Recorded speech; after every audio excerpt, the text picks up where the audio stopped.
Okay, boys and girls, today we are back with our literary connections. Yesterday, we talked about the different types of connections. We talked about text to text, text to self, text to world, and then that fourth one, where we bump it up a little bit, is text to media, which is what most of you guys are interested in at this day and age.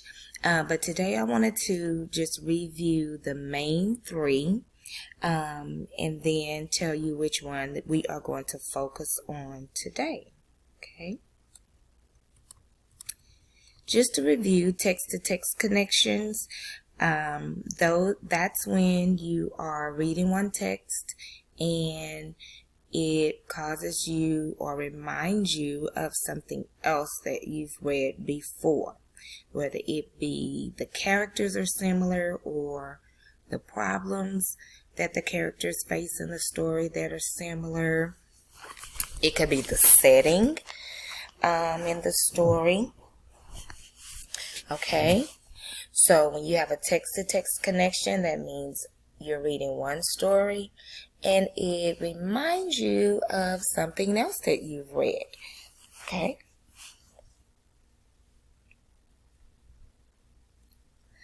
Next, we have text-to-self connections.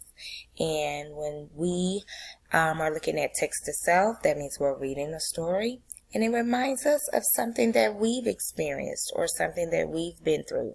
We are now able to connect with the character or characters in the story.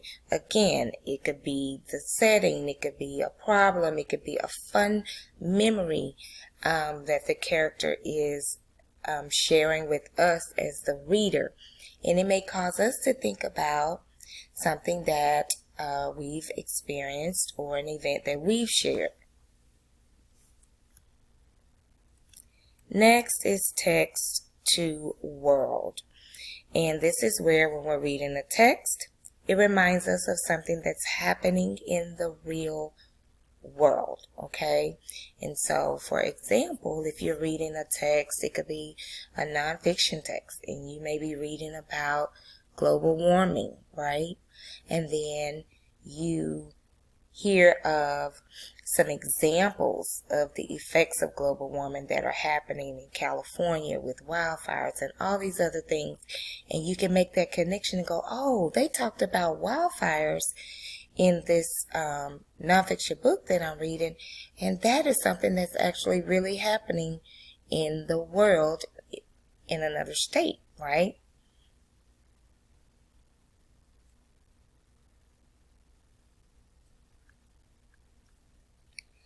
Today we are going to be focusing on text to text, okay?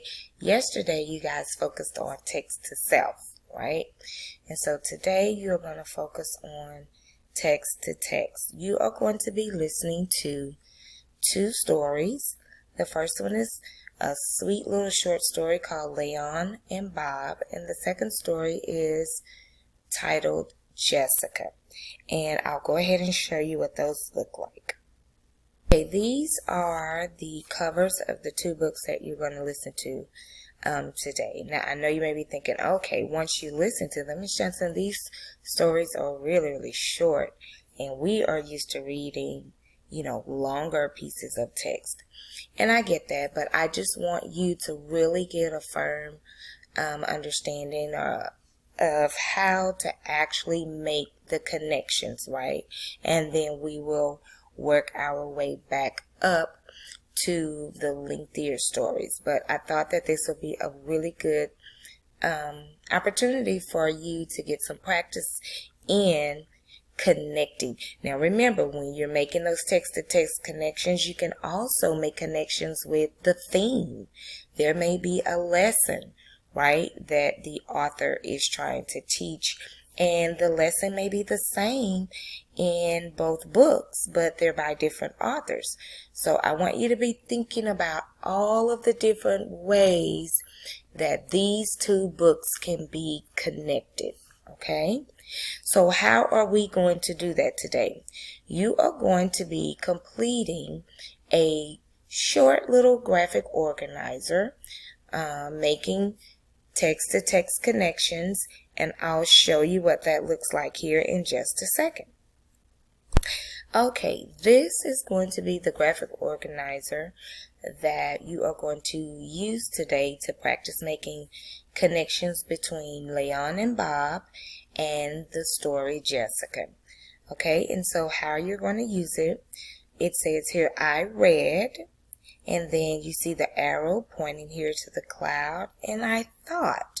So let's say, for example, in the first one, I read in Leon and Bob that Leon and Bob went on a camping trip to the Grand Canyon. So I thought about the book Jessica when she talked about going on a trip to the Grand Canyon with her grandfather. Okay, so that would be a connection. Let's say another one, I read the story Jessica, I would type that in here, and the author was trying to teach me about getting out of my comfort zone through the character in the story. So it made me think about the story Leon and Bob, and Leon and Bob had to face something that was really frightening for them, and they ended up overcoming it once they faced it. So what you're going to do is you're going to be putting here what you read, and you can choose from the story Leon and Bob, or you can choose from Jessica and then compare over here to the other story. So you're going to choose 3 different connections that you see between the stories Leon and Bob and the other story Jessica, and you are going to record them here. Okay, so again, I want you to think about looking at the anchor charts that I have posted today, and if you need to, I also have included the video again that we have watched about making connections, just if you need to review it again. Okay, so Ms. Johnson's looking very forward to seeing what types of connections you can find as a detective between these 2 stories.